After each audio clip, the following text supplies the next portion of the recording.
Um dos maiores desafios do mundo atual é a empregabilidade, especialmente no que diz respeito à inserção das novas gerações no mercado de trabalho. O CIE convive com esse desafio há muito tempo e, ao longo de sua existência, vem preparando adolescentes e jovens que buscam o seu primeiro emprego ou uma oportunidade de estágio em sua área de formação. E para isso tem atuado fortemente junto a organizações públicas, empresas e instituições de ensino parceiras. Sem vínculo governamental ou com entidades empresariais, o CIE é uma instituição social, filantrópica, independente, que presta atendimento em todo o país.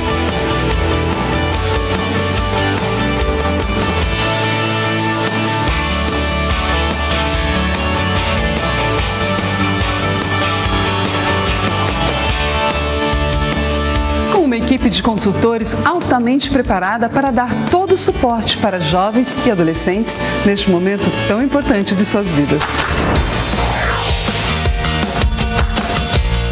O programa CIE de Estágios estimula e desenvolve as aptidões dos jovens atendidos, incluindo, educando e capacitando para o mercado e para a vida cidadã. Oferecido desde 2003, o programa Aprendiz prepara e inclui adolescentes e jovens entre 14 e 24 anos no mundo do trabalho. Trabalho numa distribuidora de bebidas e como jovem aprendiz eu ajudo muito em todos os setores, mas eu sou mesmo do faturamento da empresa.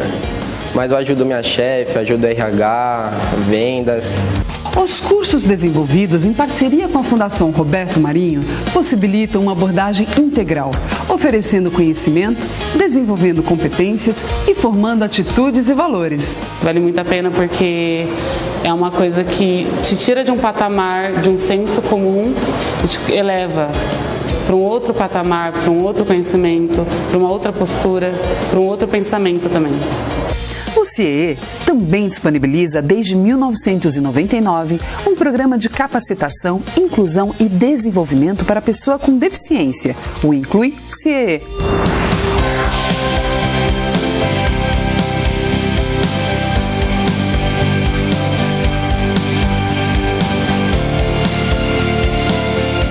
Cada programa, cada atividade desenvolvida pelo CIE tem ajudado não só a transformar a vida dos jovens, mas de toda a sociedade.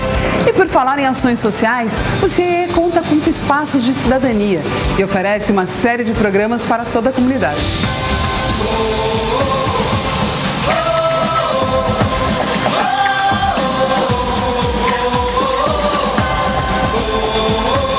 Mais de 50 anos de existência e estamos sempre começando, sempre aprendendo. Em alguns momentos da vida precisamos de oportunidades. Em outros, somos nós que temos oportunidades para oferecer. Esse é o ciclo virtuoso do mercado de trabalho.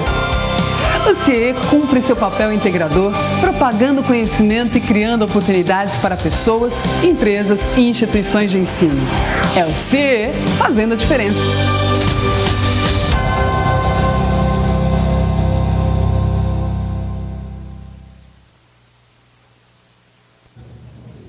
Bem-vindos à solenidade de entrega do maior prêmio concedido pelo CIE, em parceria com o jornal O Estado de São Paulo.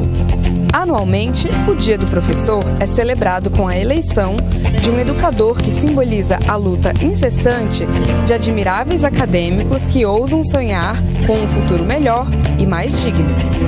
Sua arma, o conhecimento. Seus soldados, estudantes e pesquisadores que compartilham sua luz e inspiração. O campo de batalha, a sala de aula. O nome da Láurea diz tudo. Prêmio Professor Emérito, Troféu Guerreiro da Educação, Rui Mesquita. A primeira ganhadora do título foi a antropóloga Ruth Cardoso, que dedicou sua vida ao estudo dos movimentos sociais, da cidadania e da alfabetização de jovens e adultos. O panteão foi sendo completado, ano a ano, com intelectuais das mais diversas áreas do conhecimento: medicina, direito, ecologia, linguística, crítica literária, genética, economia.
Hoje, o troféu Guerreiro da Educação será entregue ao sociólogo Fernando Henrique Cardoso.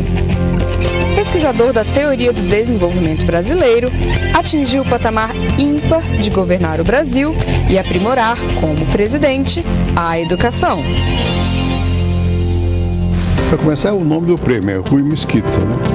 Eu fui companheiro de classe do Rui. O Rui estava no Direito e Filosofia. Bom, no começo nós tínhamos uma certa divergência, depois ficamos grandes amigos. Eu tenho admiração pelo Rui. O Rui tinha muito valor, tinha crença, era um homem de opinião, né? Então, um prêmio que tem o nome dele, para mim, é uma coisa que me toca, eu gosto, né? Segundo, eu acho que essa ideia de você fazer a integração da escola com a empresa é importante. A Ruth ganhou esse prêmio, muitos outros amigos meus ganharam, em função de que são pessoas que transcendem o cotidiano, né? Então, me dá uma satisfação receber esse prêmio. Eu acho que é um incentivo aos professores, né? Acho que é importante que haja, além do que as pessoas reivindicam, que é remuneração e tal, o respeito, o reconhecimento. Esse prêmio é um reconhecimento. Fico muito emocionado ao recebê-lo.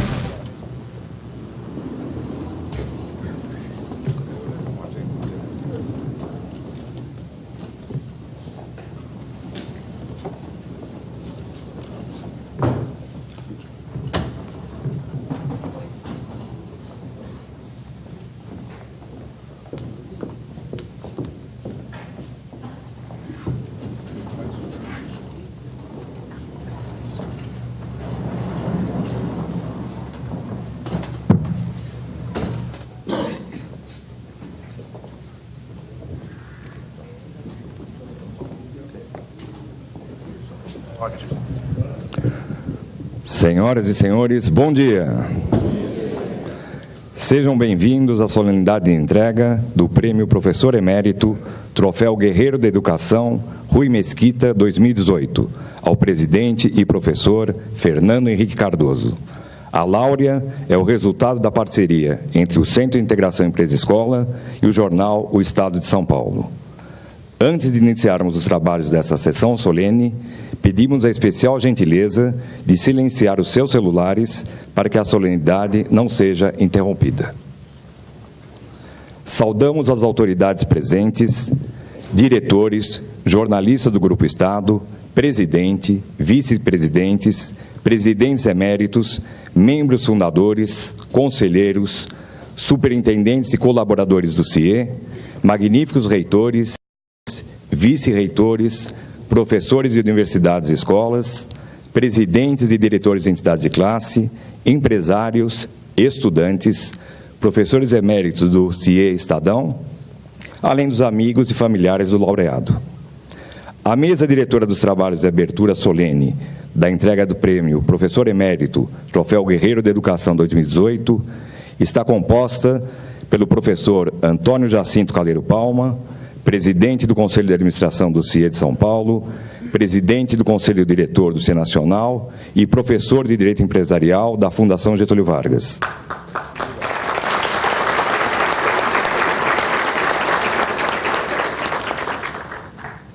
Composta também pelo presidente e professor Fernando Henrique Cardoso, Prêmio Professor Emérito de 2018.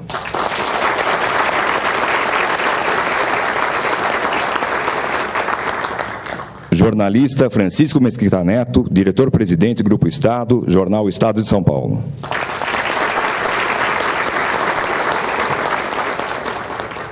Professor Celso Laffer, Prêmio Professor Emérito de 2015.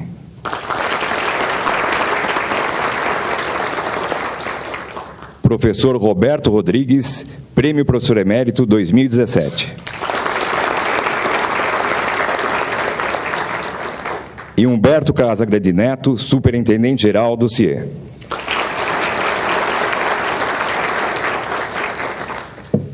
Anunciamos o pronunciamento de abertura do professor Antônio Jacinto Caleiro Palma, presidente do Conselho de Administração do CIE de São Paulo.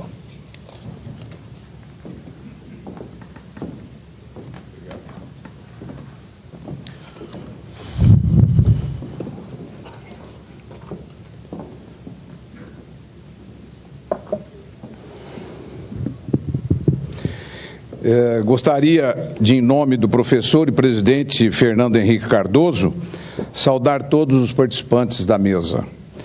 Também saudar os fundadores do CIEE, na pessoa do Clóvis Dutra e Geraldo Viziani, entidade que nasceu dentro da empresa do Grupo Ultra, do nosso querido fundador Peri Higel. Saudar os presidentes eméritos, Herbert Leve, Paulo Natanael, Rui Altenfelder, Luiz Gonzaga Bertelli, demais conselheiros, superintendente Humberto Casagrande, em nome de quem saúdo todos os colaboradores do CIEE. Agradecer o apoio, o Francisco Mesquita, que o CIEE tem recebido do jornal Estado de São Paulo, na pessoa do presidente Francisco Mesquita, que fez com que o troféu Rui Mesquita, Guerreiro da Educação, seja hoje o verdadeiro Oscar da educação brasileira. Saudar todas as entidades sem fins lucrativos presentes, na pessoa da Patrícia Vilela Marino e Ricardo Podival, Fábio Silva, Urbano Vitalino, de uma ONG chamada Transforma Brasil, dos voluntariados do qual o CIEE tem apoiado. Professor e presidente Fernando Henrique Cardoso, senhoras e senhores, hoje é um dia de alegria para todos nós do CIEE, por vários motivos que tentarei resumir na minha fala. Pretendo falar pouco de política, até porque minha mulher pediu para eu falar pouco de política, Dona Vera, e mais de educação. Mas não posso falar de um professor, hoje homenageado, que foi um dos maiores presidentes do Brasil, sem tocar pelo menos um pouco em política. Comecemos por educação. Em 1997, o jornal Estado de São Paulo, sob o comando do Rui Mesquita, e o CIEE, na pessoa do Luiz Gonzaga Bertelli, aqui presente, e com a minha pessoa, que era na época presidente do Conselho de Administração, e hoje retornei ao Conselho, nós resolvemos criar o Prêmio Professor Emérito, Troféu Guerreiro da Educação, para homenagear a educação na pessoa de um professor ou professora de destaque no cenário nacional. Vocês viram no vídeo que passou os 21 ganhadores desse prêmio, cujos nomes todos conhecemos e demonstra a relevância desse prêmio.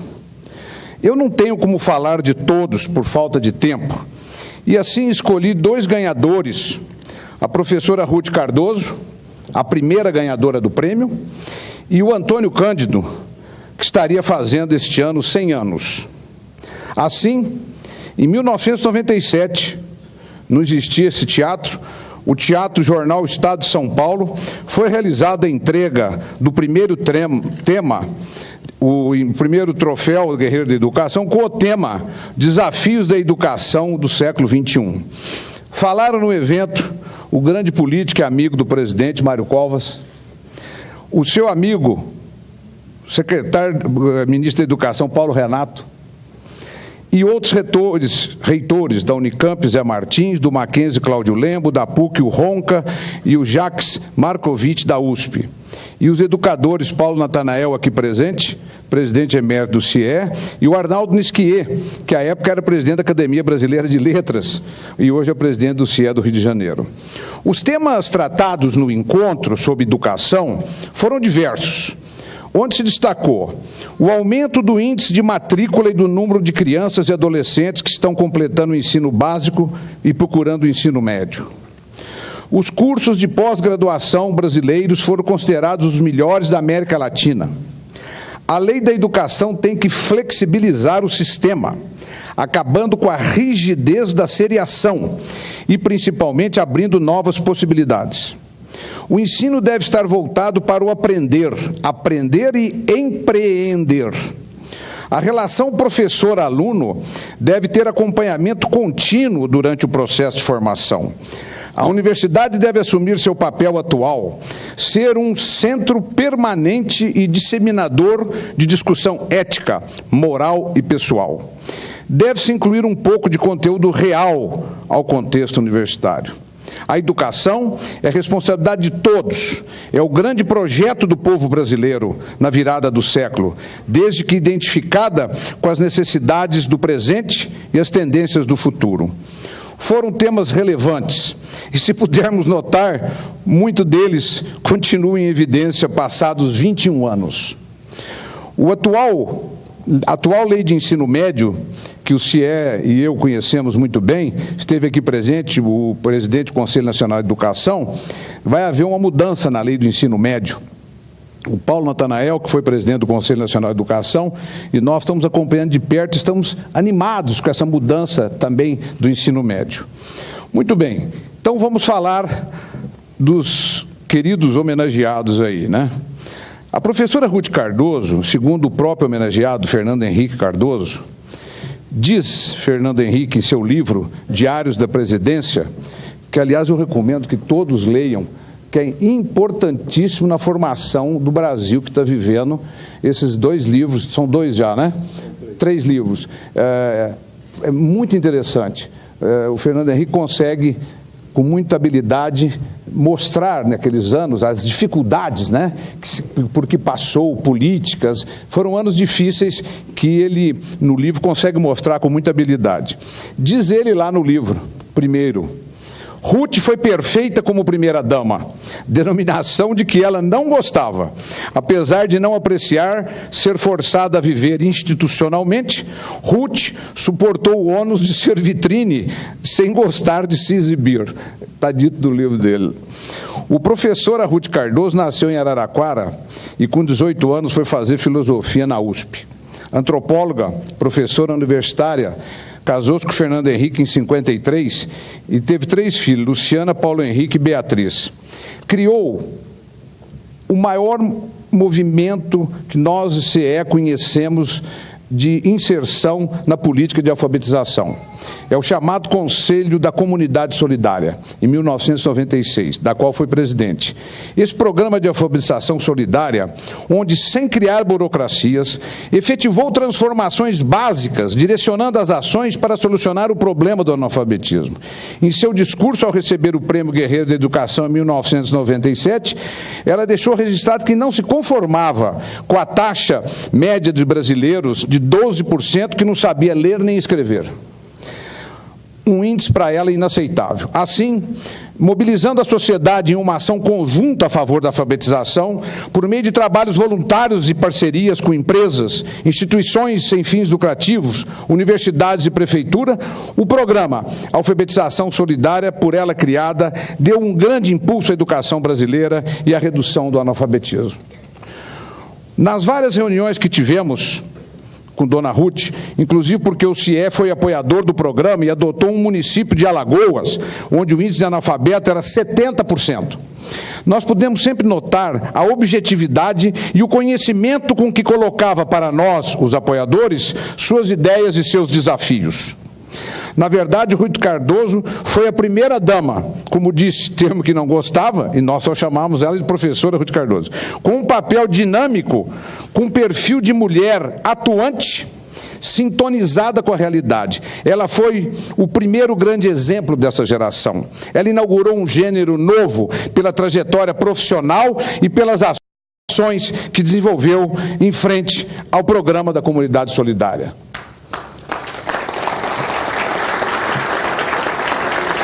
Ela despertou na sociedade a expectativa de uma verdadeira primeira-dama, que faz, ousa e obtém resultado. Li recentemente o livro Ruth Cardoso, que conta a sua vida, desde seu nascimento em Araraquara até a sua linda carreira de professora universitária, companheira dedicada ao seu marido, os anos que viveu em Brasília. Sem dúvida, uma mulher muito especial, pela qual muitos brasileiros guardam uma linda recordação. Em 2003 foi indicado uma pessoa que sempre me encantou, que é o Antônio Cândido de Mello e Souza, conhecido como Antônio Cândido, que faria 100 anos esse ano. Sociólogo, educador, pesquisador, crítico literário, professor da Faculdade de Filosofia e Letras, foi um verdadeiro intelectual. O Antônio Cândido é o que chamamos homem plural. A Lígia Fagundes Telles, que eu adoro, uma acadêmica, né? Sempre na cerimônia, ela disse na cerimônia de entrega do prêmio do Antônio Cândido que ele foi, em muitos momentos, a voz mais autorizada e mais livre da cultura brasileira. O Celso Laffer, aqui presente, quando nós fomos dar o prêmio ao Antônio Cândido, fizemos uma entrevista com o Celso Laffer, que era amigo do Antônio Cândido, e o Celso Laffer fez uma manifestação que vou ler, que mostra quem é Celso Laffer e quem é Antônio Cândido. Com saber, erudição e argúcia, Antônio Cândido elaborou, palavra do Celso Laffer, no correr de sua fecunda trajetória intelectual, uma obra da maior envergadura, que é de fundamental importância para o entendimento do Brasil, de sua literatura e do fenômeno das criações literárias nas suas últimas dimensões. Uma das vertentes do percurso de Antônio Cândido, diz Celso Laffer, é a dimensão de professor, preocupação não apenas com as aulas de sua obra, mas com a educação em geral. Ele sempre foi um homem de esquerda, aliás, um dos fundadores do PT. E que deixou depois, é o que me parece, mas nunca confundiu a inequívoca firmeza de suas posições, a difícil tarefa da construção do saber, com o oportunismo da politização do conhecimento. É por essa razão que Antônio Cândido é não só um grande intelectual, mas um extraordinário paradigma de educador. Palavra sua, Celso. Foi o criador do suplemento literário do jornal Estadão, o suplemento literário mais importante do país por muitos anos. O Francisco Mesquita, presente aqui, junto com o Décio, esqueci o sobrenome do Décio, ele e o Antônio Cândido criaram esse suplemento literário do Estadão, que foi o maior suplemento literário que já teve, infelizmente, não existe mais. Fernando Henrique Cardoso. Sou uma das 100 mil pessoas que visualizaram no YouTube a palestra que o professor de Harvard, Steven Levitsky, fez na sua fundação Fernando Henrique Cardoso. Estava o professor, o senhor e o Sérgio Fausto na mesa. Sob o livro de autoria do professor Daniel Libeskind, do professor Steven Levitsky, junto com o professor da Harvard, também Daniel Ziblatt. O livro chama Como as Democracias Morrem. Aconselho a todos lerem esse livro, Como as Democracias Morrem. Eu li o livro e assisti à palestra do professor. Conclusão para mim, o momento é oportuníssimo, por motivos que vocês vão ver. Cuidado com os governos autoritários, pois as democracias não mais acabam como no passado, com armas, golpe militar, ataques aos palácios presidenciais com tanques na rua. Os governos autoritários ou autocratas acabam usando as próprias instituições da democracia para, com o apoio de forma incorreta da sociedade e de órgãos institucionais, tornarem-se verdadeiros ditadores com verdadeira negação do liberalismo. Creio que todos nós brasileiros devemos estar atentos a esse recado dos professores de Harvard, principalmente nesse momento. Mas eu, por outro lado, falava com o Gaudêncio Torquato hoje ainda, que é um conselheiro do CIE, um analista político, meu amigo, no sentido de que os brasileiros mudaram. Hoje existe uma participação cívica maior. Ele acabou de vir do Nordeste, me contava, e do Norte. Há uma discussão política. Todo mundo está se interessando. Parece que as eleições mostraram que o brasileiro melhorou muito como votar, tirando velhas raposas do cenário nacional. Ou seja, nós estamos vivendo um bom momento, eu diria. Mas o Gaudêncio me alerta para a polarização que está havendo aí, muito atrito, né? Inclusive lá em casa, velho, e eu brigamos todo dia lá, por causa de Haddad, de Bolsonaro e não sei o quê, né? Não é fácil a coisa. O meu querido Alckmin, com 4%, dá vontade de chorar, né? Muito bem. O PSDB... Nosso amigo querido, mas 4%, quase como o Moedo ganha dele, quer dizer... Mas, em suma, um homem público, 12 anos de governo de São Paulo, fez São Paulo o que é, ajudou a fazer o São Paulo o que é, esse é o reconhecimento. Em suma, nós precisamos preparar, nós brasileiros e cidadãos, para analisar. Parece que o Bolsa vai ganhar lá o negócio, entendeu? Nós precisamos ficar atentos, nós, sociedade, porque pode ser ótimo, quer dizer, respeite a democracia e o liberalismo. Creio, então, professor Fernando Henrique, que nós estamos atentos aos recados dos professores aí.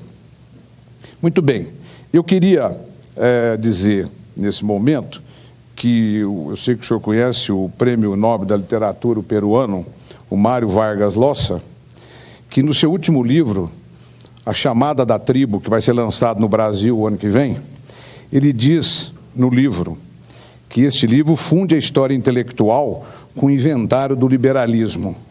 Diz o Prêmio Nobel, que pretendeu mostrar em seu livro como essa filosofia do liberalismo influenciou as sociedades ocidentais, aperfeiçoou as democracias e abriu caminho, não só para o liberalismo econômico, como também para o liberalismo de gênero, de credo e o sexual. No fim, diz Vargas Llosa, o livro trata, na verdade, da minha própria história e a minha evolução, que vai desde a juventude marcada pelo marxismo e pelo socialismo, até a maturidade em defesa da democracia e do liberalismo. E creio que esse tenha sido o caminho, diz ele, de várias pessoas da América Latina. Eu não tenho muito tempo, mas eu queria dizer a vocês que tem um livro de 3 colegas meus, da Getúlio Vargas, O Brasil Mudou Mais do que Você Pensa. Por favor, leiam esse livro, ele é positivo. O Brasil mudou mais do que você pensa. Esses 3 autores dizem e falam do seu governo, professor. Esse livro revela um conjunto de grandes transformações nas chamadas classes C, D, E, no período de 95 a 2015. Foram mudanças no campo da educação, habitação, inclusão financeira e digital, além de posse de bens. Os 8 anos do governo Fernando Henrique são citados no livro, de 95 a 2002, como anos de profundas e positivas mudanças existentes no nosso país. Por fim, eu deixo registrado a todos que o CIEE é uma entidade apolítica. Nós não participamos de nenhum partido de política. Nós fazemos a política dos jovens. Tudo que for bom para os jovens, o CIEE apoia. Nossos programas de estágio e aprendizado, com a participação no país de mais de 500 mil jovens fazendo estágio e aprendizado neste momento, está aqui presente até o presidente do CIEE do Paraná, o Murta, que é outro CIEE imenso, mostra que nos preocupamos com a juventude brasileira, permanentemente. Agradeço muito a colaboração do Casagrande, que é o nosso CEO, que tem conseguido administrar esse universo de gente aí. Assim, felizes por termos otorgado o Prêmio Guerreiro da Educação a esses 2 professores eméritos, professora Ruth Cardoso em 97 e professor Fernando Henrique Cardoso em 18, que fazem parte da história do Brasil e da boa história do Brasil. E ao jornal Estado de São Paulo. E o CIEE sente-se honrado em ter otorgado o prêmio ao professor e presidente Fernando Henrique Cardoso. Muito obrigado.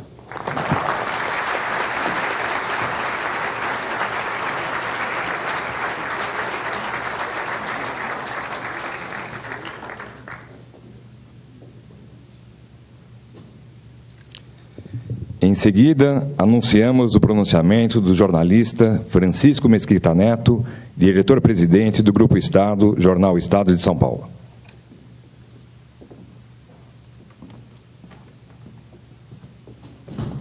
Senhoras e senhores, bom dia. Amigos do CIEE, com quem temos muito orgulho de ter essa parceria já há 22 anos. Professores eméritos, professor presidente Fernando Henrique Cardoso.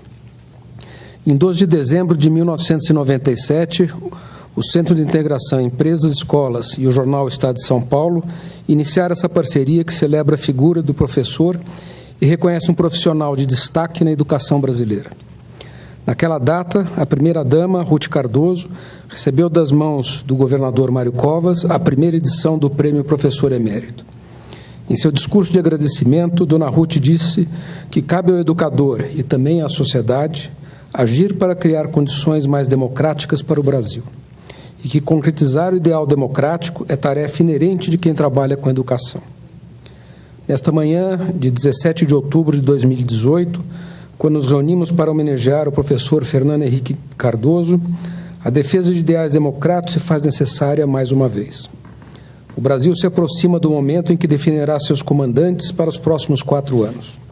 O pano de fundo para esta hora decisiva é preocupante e desafiador, tanto na política, em que prevalecem sentimentos radicalizados e discursos intolerantes, como na economia, em que reformas são essenciais para reverter a crise que enfrentamos.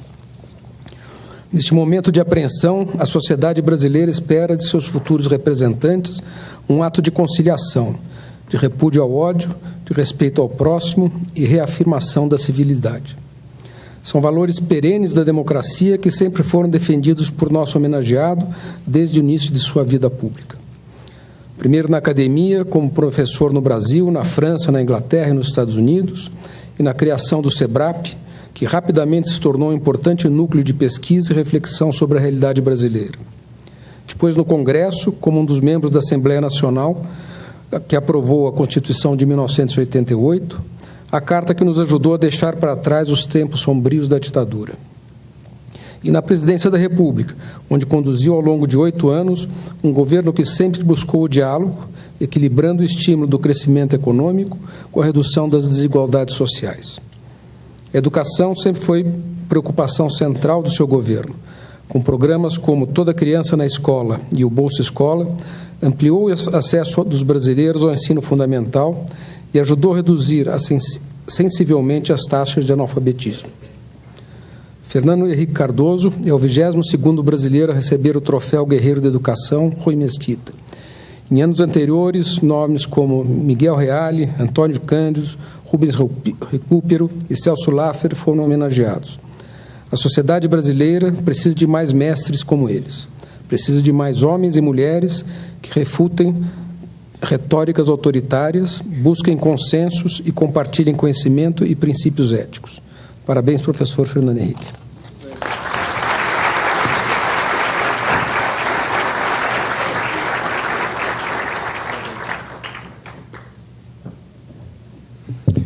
Em seguida, anunciamos o professor Celso Laffer, Prêmio Professor Emérito 2015, para fazer o seu pronunciamento.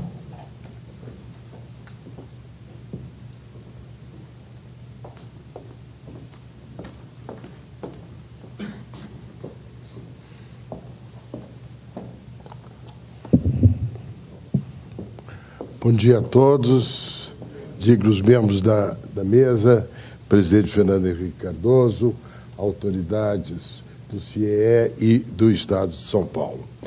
O presidente Fernando Henrique recebe hoje o Prêmio Emérito de 2018, Troféu Guerreiro da Educação Rui Mesquita. Há uma série de construtivas convergências na outorga desse reconhecimento das suas constitutivas qualidades de grande professor, que quero inicialmente apontar nessa solenidade.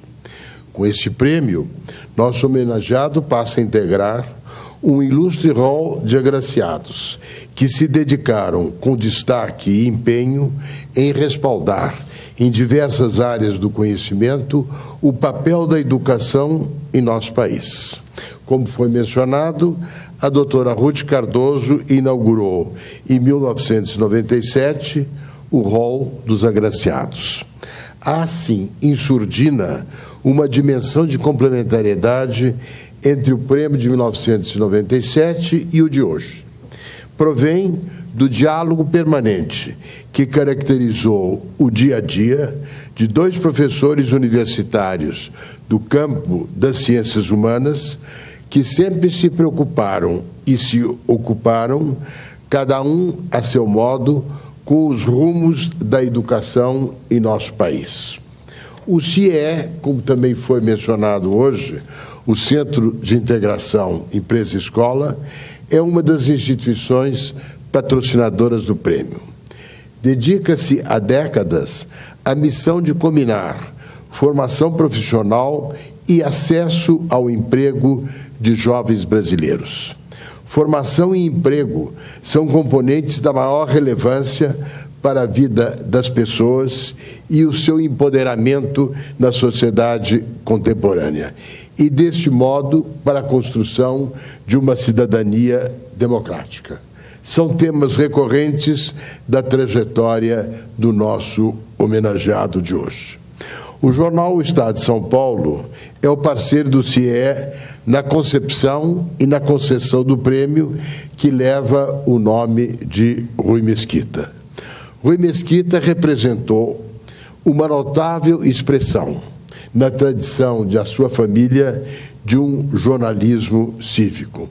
Preocupação esta claramente expressa no pronunciamento do nosso amigo Francisco Mesquita, que está dentro dessa tradição de um jornalismo de preocupação cívica. E o presidente Fernando Henrique Cardoso e Rui Mesquita, além de terem sido colegas, como mencionou o presidente, foram amigos e muito dialogaram no correr dos anos sobre os rumos da res pública. O presidente Fernando Henrique tem sido, ademais, um colaborador constante do Estado de São Paulo, desde que deixou a presidência da República, na regularidade mensal dos seus artigos para a página 2. Esses artigos têm os méritos analíticos e expositivos de um grande intelectual e professor, que, com o lastro da sua experiência de vida pública, reinventou-se na sua pós-presidência como um observador engajado, para recorrer a uma formulação do Raymond Aron, de quem, aliás, foi aluno, da cena nacional e internacional. Finalmente, no capítulo das convergências construtivas, cabe lembrar que o Estado de São Paulo, por obra da atuação descortinadora de horizontes de Júlio de Mesquita Filho, está na origem da Universidade de São Paulo. A USP, Júlio de Mesquita Filho conferia a missão de ser, cito, um organismo concatenador da mentalidade nacional, atribuindo à Faculdade de Filosofia, Ciências e Letras a tarefa de ser um núcleo reconfigurador do ensino superior, dando espaço interdisciplinar ao saber desinteressado da pesquisa e do conhecimento, outorgando, deste modo, novo alcance aos ensinamentos das unidades profissionais integrantes da Universidade de São Paulo, criada em 1934. Faço esta explícita menção à Faculdade de Filosofia, Ciências e Letras da USP, porque ela foi o ponto de partida do percurso do nosso homenageado. Nela se formou em Ciências Sociais e beneficiou-se dos ensinamentos de grandes mestres, que muito contribuíram para a qualidade e o pluralismo da base inicial dos seus conhecimentos. Nela foi professor, tornou-se titular de Ciência Política em 1968, mas teve, como é sabido, o seu caminho na USP truncado pelo arbítrio do regime autoritário. Mais adiante, nos novos tempos, trazidos pela redemocratização, para a qual muito contribuiu com o seu pensamento e a sua ação, teve a satisfação do reconhecimento de receber, em 1992, na sua alma mater, o título de professor emérito. Em síntese, o que eu quero sublinhar é que o professor Fernando Henrique Cardoso é um dos maiores e melhores exemplos do que Júlio de Mesquita Filho almejava para o papel da Faculdade de Filosofia, Ciências e Letras, do lema Ciência Vinces da USP. A irradiação da sua trajetória acadêmica e política é um paradigma do processo de uma inovadora concatenação da mentalidade nacional. É da tradição, numa cerimônia como de hoje, a laudatio. Esta, como ensina Cícero, tem como quadro de referência a alta envergadura do homenageado e a devida menção às suas virtudes. Entre elas, como também aponta Cícero, no De Oratore, a qualidade da sua inteligência e a grandeza e a força do seu espírito. A rapidez, a agilidade e a sutileza da inteligência, que os gregos chamavam de ankinoia, é uma das características do nosso homenageado. É graças a ela que, na sua obra acadêmica e na sua atuação pública, teve a capacidade de não só identificar as regularidades sistêmicas dos processos que o conhecimento enseja, como o de avaliar a especificidade própria das situações e contextos nos quais elas se inserem. Trata-se de uma perspectiva organizadora do seu quadro mental, já destacada desde o seu livro de 1964, Empresariado Industrial e Desenvolvimento Econômico no Brasil, e da sua preocupação de sociólogo, que o acompanha sempre, de não incidir no risco da pesquisa divorciada do senso da realidade. É a qualidade da inteligência do professor Fernando Henrique Cardoso que explica a sua aptidão de concomitantemente olhar o distante e observar o perto, para valer-me das palavras de Goethe. A sua obra, nos seus desdobramentos, no correr das décadas, é um contínuo work in progress, intelectualmente empenhado no entendimento da interação entre o geral dos grandes processos e o específico diferenciador das circunstâncias históricas e políticas.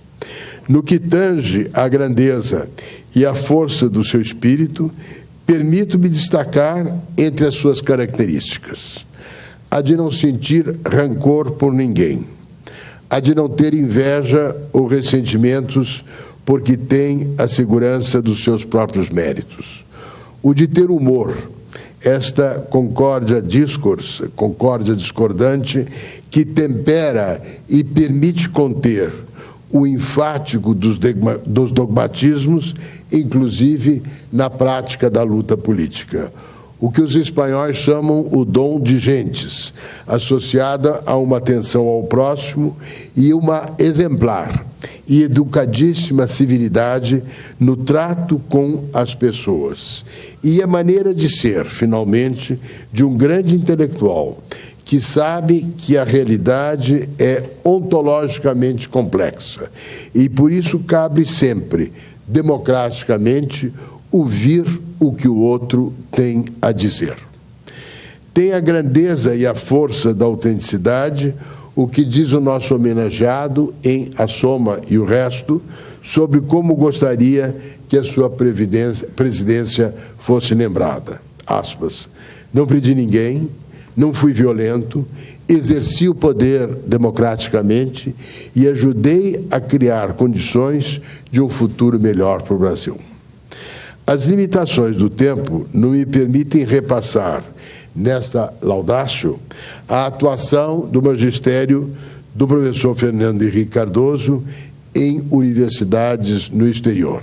Inter alia, no Chile, na França, em Paris-Nanterre e no Collège de France, no Reino Unido, em Cambridge, nos Estados Unidos, em Stanford, Berkeley, Brown e no Instituto de Estudos Avançados de Princeton. Nem recordar os inúmeros doutorados honoris causa que lhe conferiram grandes universidades do mundo. O significado do reconhecimento dos seus pares que o elegeram presidente da Associação Internacional de Sociologia. As múltiplas dimensões das distinções acadêmicas que recebeu, entre elas o Prêmio Klug de Humanidades da Biblioteca do Congresso dos Estados Unidos. Foge também ao mais circunscrito dessa cerimônia a possibilidade de examinar como soube liderar pesquisas, reunir parceiros e colaboradores, criando, como lembrou Francisco Mesquita, em tempos difíceis de arbítrio político, o SEBRAP.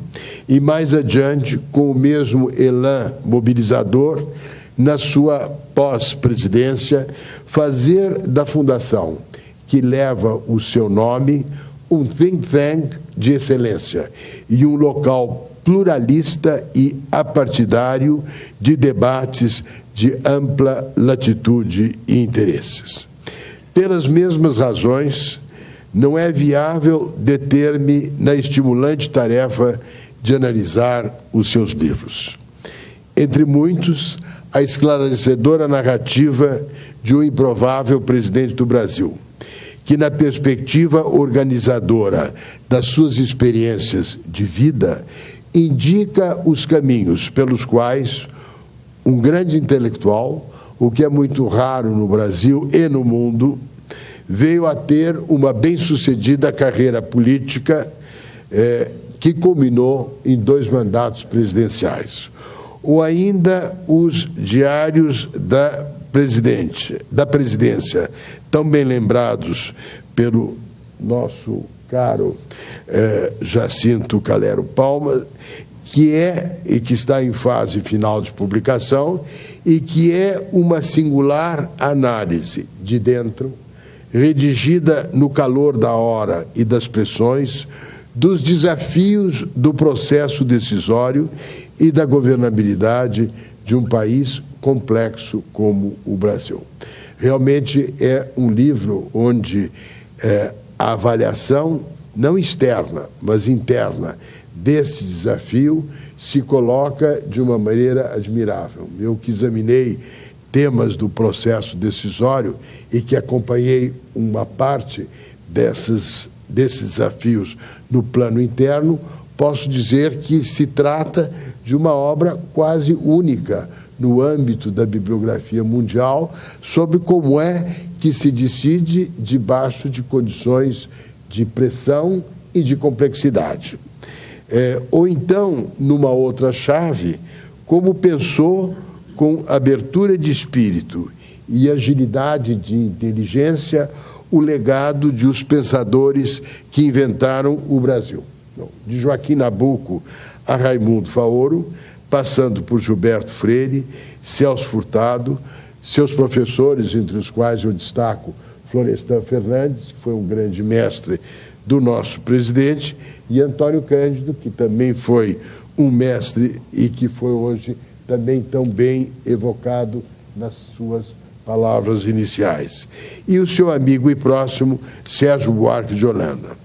Finalizo assim essa laudatio, destacando com o conhecimento de quem o acompanha há décadas, com amizade e admiração, um grande fio condutor da sua trajetória. Ela se mobiliza pela paixão por entender, a chama que move os intelectuais, como ele diz. Nele, esta paixão se entrelaçou com a paixão política do possível do fazer construtivo da vida pública, um construtivo constitutivamente permeado pelos valores da igualdade e da liberdade no âmbito de uma vida democrática. Na sua atuação política e de intelectual, empenhou-se com lucidez analítica em explicar e ser compreendido. Valeu-se nessa tarefa do dom da palavra e da capacidade de comunicar-se, conhecidos os atributos que o caracteriza na condição de um grande professor. Na paixão por entender, o seu foco estava e está voltado, cito, para vislumbrar as transformações e descobrir o novo. Daí a sua permanente capacidade de renovar-se.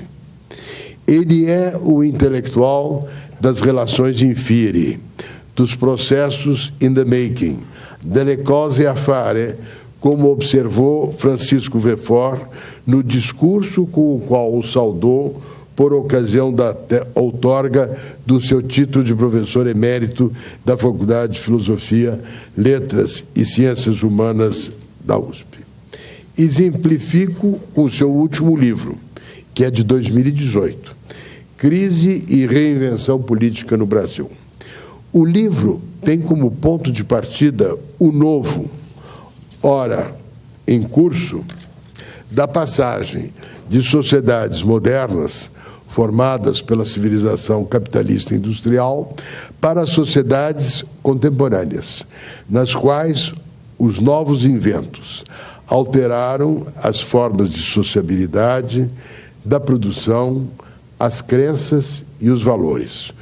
O objetivo da reflexão desse livro de 2018 é avaliar a especificidade do impacto dessas transformações e dalle cose a fare. Entre as coisas a fazer estão o desafio para a democracia da reconstituição dos laços de confiança entre governantes e governados, a superação da fragmentação que dificulta a construção do common ground, o terreno comum, público ou privado, no qual o interesse das pessoas se encontra e em nome do qual um país cria um destino nacional. E como buscar apropriadamente, nas condições atuais da vida internacional, o lugar do Brasil no mundo. Por todas essas razões, somadas às muitas que não pude explicitar nesta laudácio, mas aquelas que foram devidamente destacadas pelos oradores que me precederam, o professor Fernando Henrique Cardoso é um ilustrado guerreiro da educação, como o prêmio que hoje recebe, com inteira justiça, reconhece.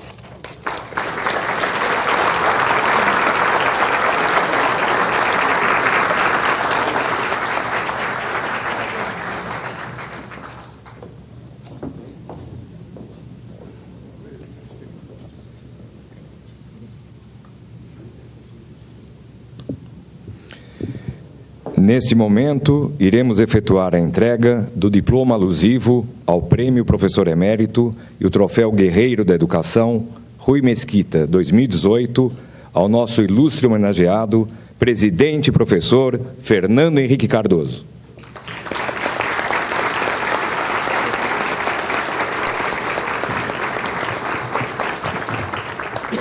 Com o intuito de efetuar a entrega, convidamos o professor Antônio Palma, o jornalista Francisco Mesquita Neto, o professor Roberto Rodrigues, professor emérito 2017, e o doutor Humberto Casagrande Neto.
Anunciamos o pronunciamento do presidente e professor emérito Fernando Henrique Cardoso, laureado com o prêmio Troféu Guerreiro da Educação, Rui Mesquita, 2018.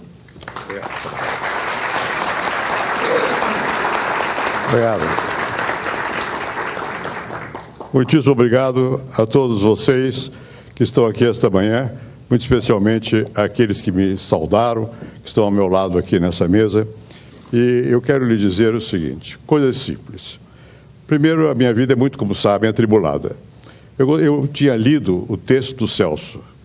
Como ele mesmo diz aí, é um laudácio. Bom, eu só posso fazer uma memorabilia. Só posso me recordar de coisas mais do que mostrar, como o Celso mostrou, um conhecimento aprofundado, não só do que eu escrevi, mas da contemporaneidade. De modo que eu vou apenas fazer algumas referências quase sentimentais. É claro que, para mim, receber um prêmio como professor, neste momento, é o que mais me desvanece. Porque, de fato, apesar de ter tido uma vida movimentada e participado de várias atividades no Brasil e fora do Brasil, eu me sinto mais cômodo dando aula, quando eu sou professor.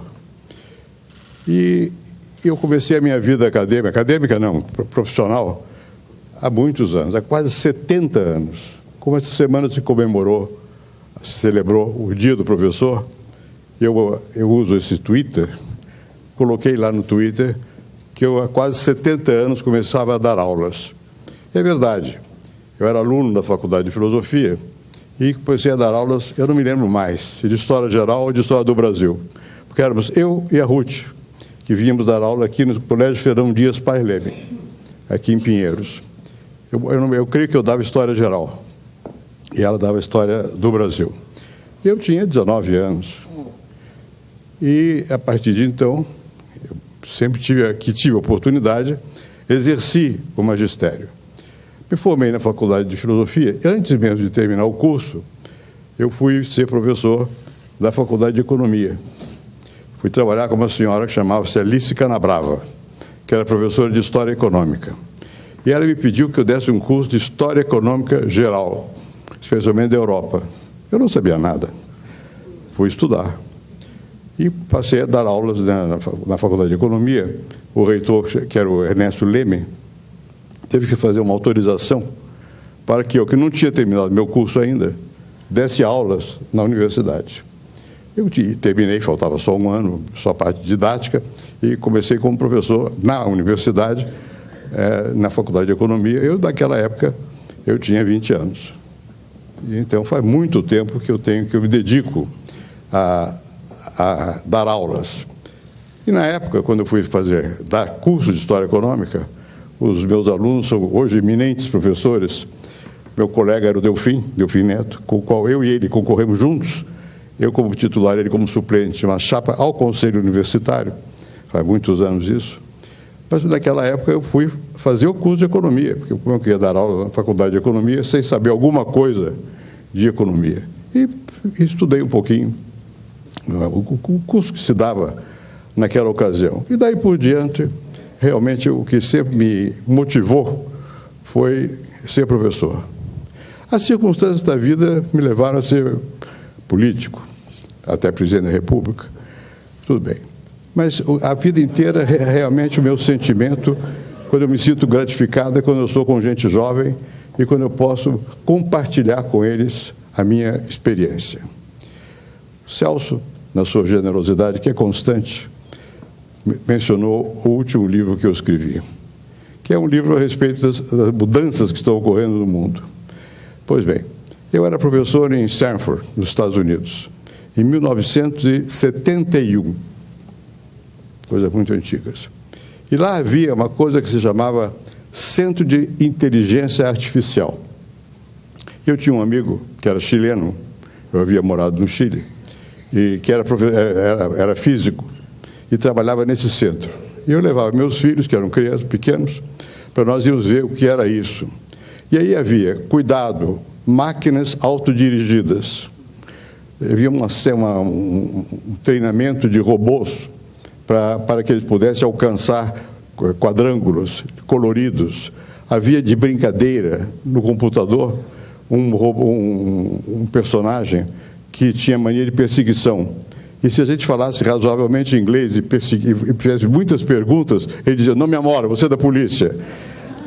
E naquela época ali nos Estados Unidos, época da Guerra do Vietnã, Stanford era uma faculdade de elite americana, mas uma faculdade, como toda a juventude americana, rebelde. Então, os que trabalhavam naquele centro de inteligência artificial quase todos usavam trancinha, era moda no cabelo, e lá havia retrato de Che Guevara por todo lado. E diziam que ali estavam fazendo preparativos para produzir armas subterrâneas, porque esses robôs serviam para isso. Tudo um pouco fantasioso. Na verdade, os robôs serviam para o que nós vivemos hoje, para essa tremenda transformação tecnológica que está alterando, aqui para dizer uma palavra mais simples, que forma a 4ª Revolução Industrial. Quer dizer, a introdução das técnicas eletrônicas na produção e na comunicação entre as pessoas. É disso que se trata o mundo que nós estamos vivendo hoje. E, abusando um pouco dos termos, e me lembrando de um outro amigo, Hobsbawm, que falava muito das eras, nós estamos tateando uma nova era. O Celso mencionou, na sua laudação a mim, e muito generosa, mencionou que é necessário que a gente esteja sempre olhando o que vai acontecer, o que está por ocorrer. Pois bem, o desafio que nós temos hoje é que nós estamos começando a tatear para saber o que vai acontecer. Eu me lembro que nos anos 60, eu fui para o Chile, por razões que não eram de minha vontade, mas eu aproveitei muito estar no Chile, foi um momento muito frutífero da minha experiência pessoal. E lá no Chile, uma certa ocasião, eu morava na mesma casa que o Celso Furtado e o Francisco Verfort. Nós estávamos os três lá e dizem que somos pão duros. Posso lhes assegurar que o Celso é mais pão duro que eu, e o Verfort mais que o Celso. Então, nós vivíamos de uma maneira bastante frugal no Chile. Mas, naquela ocasião, no Chile, comecei a fazer umas reflexões com outros amigos, especialmente um chileno chamado Enzo Faleto, que já faleceu, a respeito do que estava ocorrendo no mundo. E nós escrevemos um livro que depois já fez mais de 50 anos também, que se chama Dependência e Desenvolvimento na América Latina.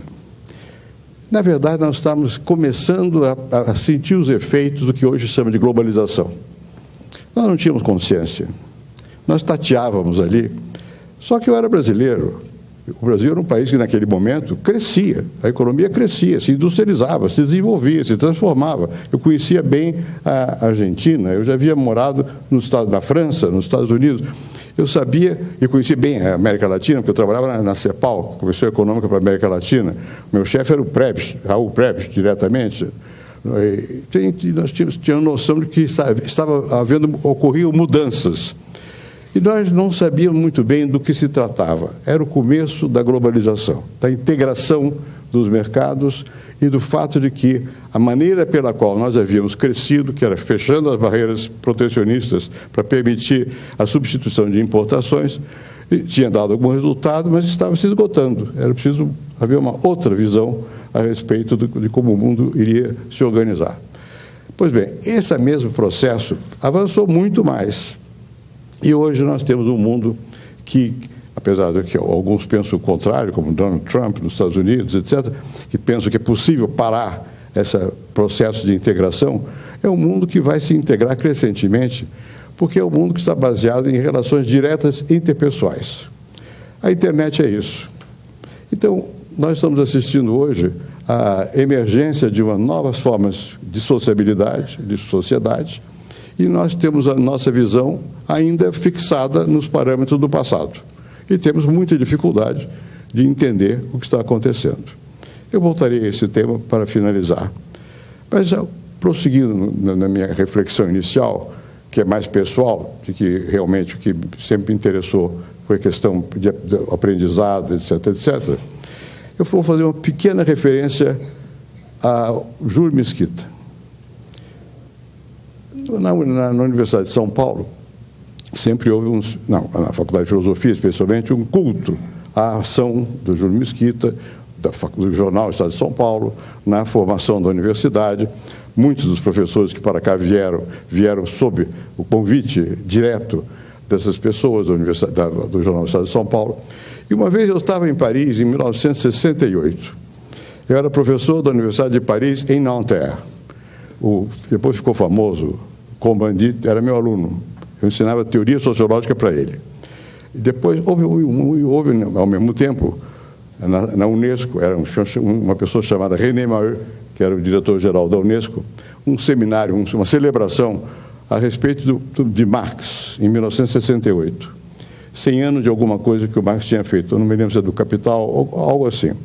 E eu fui, e lá estava o Maheu, que era o diretor, estava o Marcuse, 68 era um ano memorável.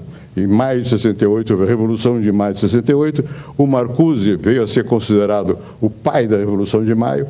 Os estudantes, eu posso lhes assegurar, o Combandia era meu aluno direto, nunca tinha ouvido falar em Marcuse, não li o inglês naquela época, mas, de qualquer maneira, o Marcuse simbolizava o que já estava ocorrendo nos Estados Unidos. Era uma revolução nos várias universidades americanas, um protesto nos Estados Unidos contra o que um francês chamava Les damnés de la terre, os infelizes da terra, e que na França as pessoas que estavam participando do movimento de Maio eram gordinhas, bem-nascidas, eram pessoas de outra categoria, e andavam com bandeiras negras, e nem sabiam que era de anarquismo, e cantavam a Internacional Socialista, que começa dizendo assim: de pé, ó famintos da terra. Não havia faminto ali. Mas a Unesco fez uma celebração, estava uma coisa, e de repente eu estou andando por lá e eu vejo Júlio Mesquita Neto. E eu perguntei a ele: o senhor aqui? Ele perguntou para mim: e o senhor aqui? Bom, então, para mostrar o que era a cabeça, o espírito do Júlio Mesquita Neto. Estava assistindo uma celebração na Unesco a respeito do Marx. Bom, o Estado de São Paulo sempre teve um papel importante na análise e em incentivar um pensamento que fosse democrático, mas que não fosse laudatório, que fosse analítico ao mesmo tempo. Eu, na verdade, anos mais tarde, tinha mais relações com o Júlio Mesquita, Julinho, né, do que com o Rui. Por quê? Porque o Fernando Pedreira, que era muito amigo meu, era diretor do Estado, e havia o hábito, naquele prédio do centro de São Paulo, tinha um bar lá embaixo, e nós íamos tomar alguma coisa. Eu provavelmente tomava Guaraná, mas eles tomavam uísque. Bom, e o Julinho Lilico era que era mais amigo. O Rui não. O Rui foi meu companheiro eventual, porque o Rui assistia às aulas de filosofia na faculdade. Vinha lá. Bom, anos mais tarde, no governo Geisel, houve um debate, eu creio que na Bandeirantes, não tenho certeza, eu e o Rui. E o Rui ficou surpreso, porque eu era contra o que estava acontecendo, que era o Estado avançando de uma maneira desmedida, desmesurada, sob o pretexto que tinha que criar um poder nacional, e substituindo, e com certa animosidade com a empresa privada. Eu tinha escrito um artigo sobre o que eu chamei de anéis burocráticos. Hoje, a teoria sociológica, os que escrevem sobre isso, falam de capitalismo de laços. É a mesma coisa. Eu criticava o capitalismo de laços, os anéis burocráticos. E o Rui também. Bom, então, com o tempo, nós percebemos que, a despeito de diferenças pregressas, nós estávamos nos encontrando na visão de um mundo mais contemporâneo. E fui bastante amigo do Rui. Mas que receber esse troféu que tem o nome do Rui é, para mim, também, pessoalmente, algo que é tocante. Pois bem, mas o fato é que, seguindo adiante, na experiência de vida, como eu fui professor em várias partes e tal, e muito frequentemente me perguntam o que motiva o professor, o aluno, essa coisa toda. Eu digo, bom, eu me lembrava da Ruth, que foi aqui mencionada, que foi a primeira a receber esse troféu. A Ruth era uma professora, basicamente. Ela se dedicava ao aluno. Eu não sou um professor nesse sentido. Eu sou uma pessoa que tem prazer de conversar, mas eu não tenho o cuidado quase maternal que a Ruth tinha com os alunos. Formar o aluno, acompanhar, a paciência para você ver a pessoa crescer, motivá-la no crescimento. Há certas distinções entre o expositor, pode ser bom, pode ser mau, e o professor, que se dedica mais ou menos ao aluno. Mas, de qualquer maneira, para ser professor, o que é fundamental é despertar paixão no aluno, pela curiosidade e pelo saber. Como é que se faz isso? Sei lá eu. Mas é necessário. Aqui, vários do que aqui foram premiados já, especialmente Antônio Cândido, que foi o meu professor, tinha essa capacidade. O Antônio Cândido era uma pessoa educada, como nós todos, com ligações com Araraquara. A mãe do Celso era de Araraquara, a Ruth nasceu em Araraquara, a Gilda de Melo e Souza, mulher do Antônio Cândido, era de Araraquara. Bom, então eu conheci bastante bem o Antônio Cândido como pessoa, não só como professor, através da Ruth. O Antônio Cândido era uma pessoa de uma educação perfeita. E eu aprendi com ele que, quando você quer impor certos limites, é bom ser educado. Porque é bom ser educado. Mas não foi por isso que o Antônio Cândido se marcou como professor.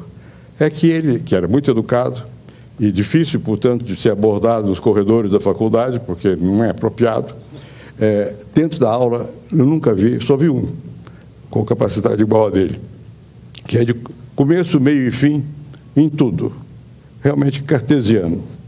O outro que eu conheci chama-se Raymond Aron. Raymond Aron dava curso na Sorbonne sobre Marx. Era perfeito. E se via perfeitamente, primeiro que ele sabia-se o que ele pensava, mas ele explicava o que era o Marx.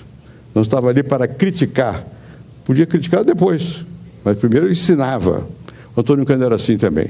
Ele ensinava e fazia com que as pessoas entendessem que é importante ter a curiosidade. Mas eu tive um outro professor que foi mencionado aqui, chamado Florestan Fernandes. Se quiserem saber, como expositor, era mau expositor. Não, agora, tinha uma qualidade rara também, que ele despertava a paixão pelo saber. O professor tem que despertar no aluno a paixão pelo saber. E você não desperta a paixão pelo saber se você próprio não tiver paixão pelo conhecimento. E o fundamental, eu diria, não é a capacidade analítica, que é muito importante, e no mundo de hoje crescentemente importante, mas é outra coisa, é a imaginação, é curiosidade, duvidar, Descartes, a dúvida metódica, ter curiosidade e você imaginar uma coisa diferente do que é. Quem não tem imaginação não cria. Mesmo que tenha uma enorme capacidade analítica, se não tiver imaginação, fica na análise. A análise é importantíssima. Tem muito professor brilhante que é analítico, mas o que desperta a paixão é mais do que analítico. Ele abre uma vereda, olhando para o que não está presente ainda. Uma quase utopia. Isso é o professor. E é fundamental que se mantenha esse espírito, essa chama. E é fundamental também que se entenda que o que é realmente significativo, do ponto de vista não da cultura, mas da formação de um país, é a média. Que a média melhore. Porque os que são muito bons, são bons. E hoje se globalizam. Quem não for realmente global, não é bom, no sentido da excelência acadêmica. Mas isso não forma uma nação. O que forma uma nação é você ter uma média que seja razoável, seja capaz de entender os processos nacionais, avançar no sentido da construção de um sentimento de comum de solidariedade. Pois bem, esse que vai ser o nosso problema, o nosso desafio daqui por diante, porque o mundo mudou e vai continuar mudando, e muito.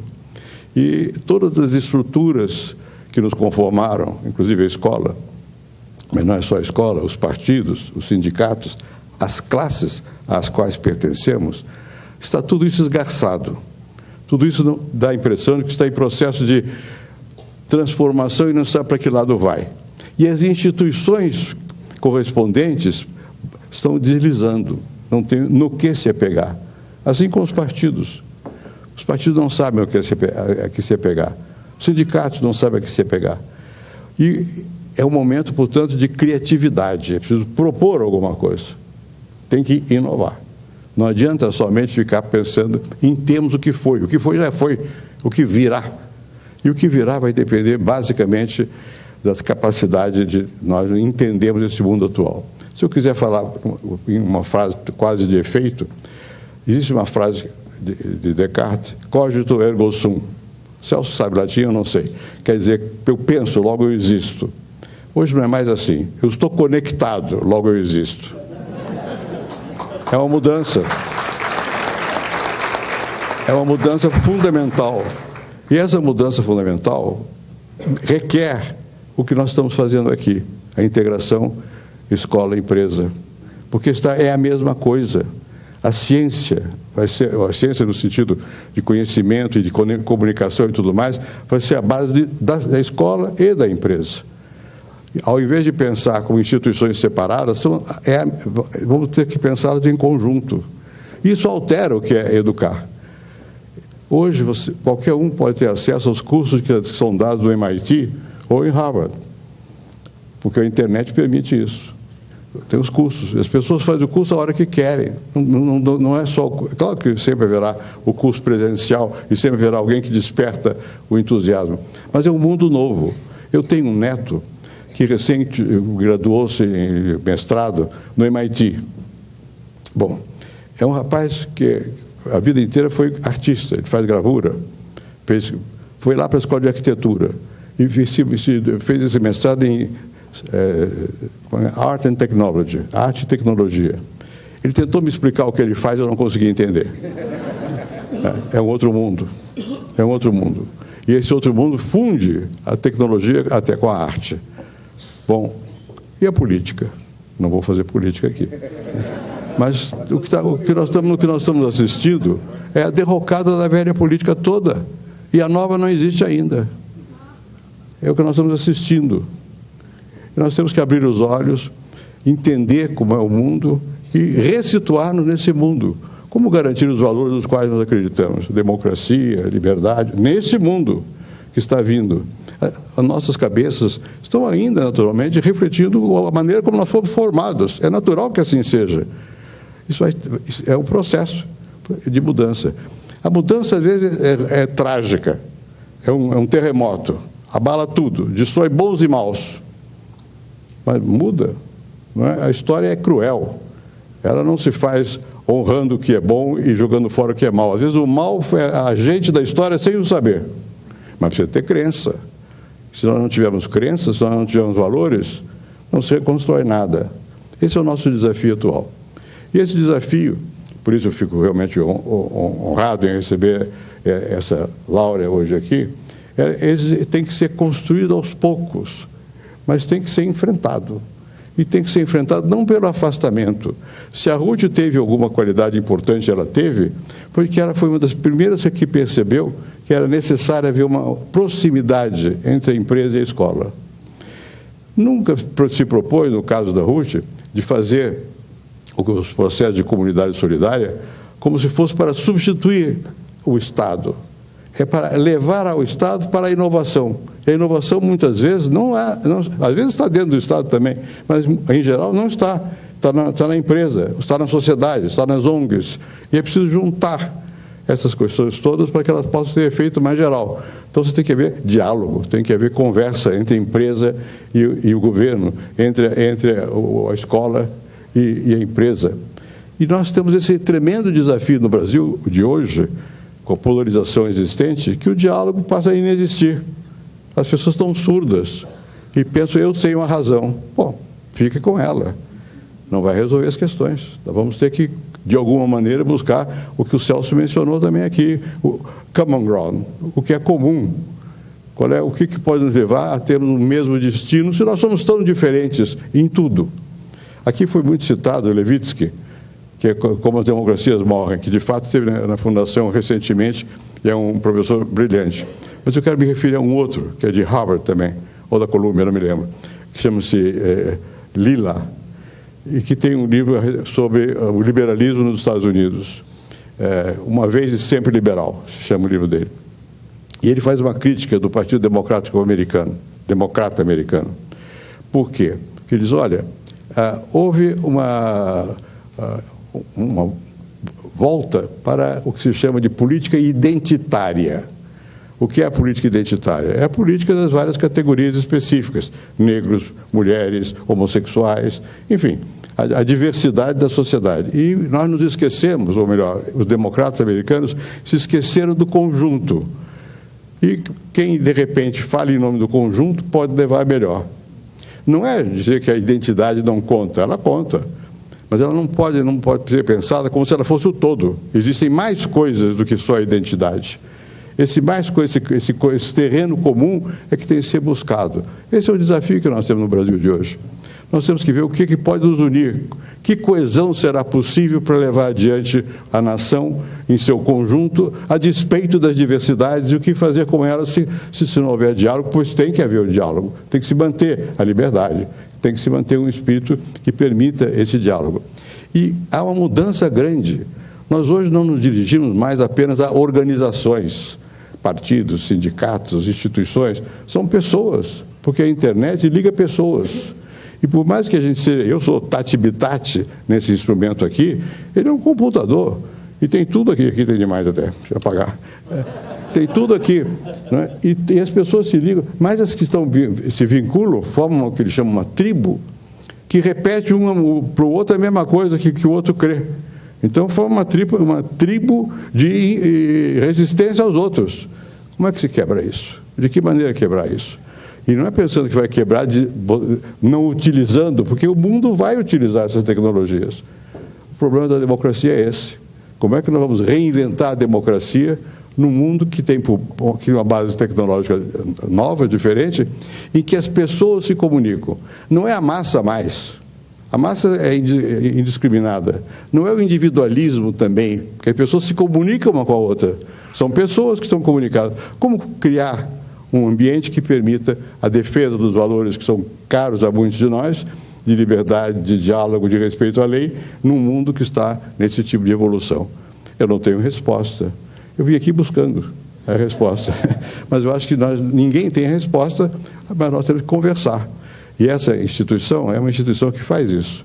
Educa, cria símbolos, propicia um ambiente em que se pode conversar livremente, e por todas essas razões, e maiormente ainda pelas razões já alegadas da proximidade pessoal minha com alguns dos patrocinadores, e muitos que ganharam prêmio. Um foi meu aluno, Pedro Pastore, o pastor, Zé Pastore. E alguns foram meus professores, mas assim, se cria uma comunidade, isso é muito importante. Nós estamos aqui, de alguma maneira, numa comunidade que quer, em conjunto, resolver a melhor maneira de integrar a escola com a empresa, mas tem que ser para o bem de alguma coisa, para o bem da sociedade, para o bem do povo, para o bem do Brasil. Muitíssimo obrigado a vocês todos.